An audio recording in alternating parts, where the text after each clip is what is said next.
美国总统川普佮公布新一波8个国家的关税税率咯，巴西是封扣50%，是目前上悬。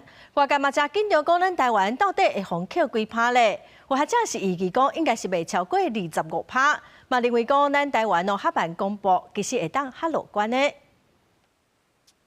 美国总统川普阁宣布第2波关税拢总8个名单，不过台湾也是无伫名单中。对于台湾一直也未开奖，有学者认为这是正面的信号，不是歹消息。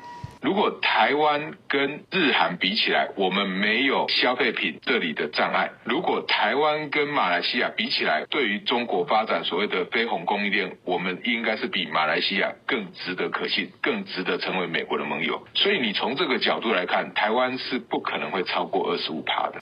上新关税名单中，菲律宾为本来的17%，有关到20%；摩尔多瓦关税加5%，本来加1%。其他亲像利比亚、伊拉克，也有阿尔及利亚，也加斯里兰卡关税的税率拢是30%。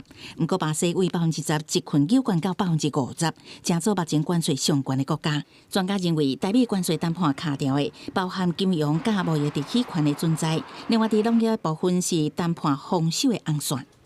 我们还有一些谈判的底线需要去守住。那另外就是说，像农业这种冲击很大的事情，可能不单单只有美猪美牛啦，比如说像粮食作物，那我们现在其实不太允许这种基改作物在台湾大规模做销售嘛。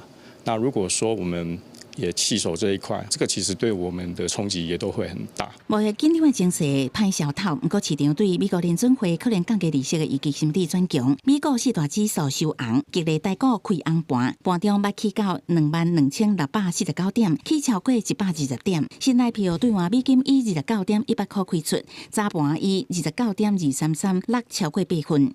记者采访报道。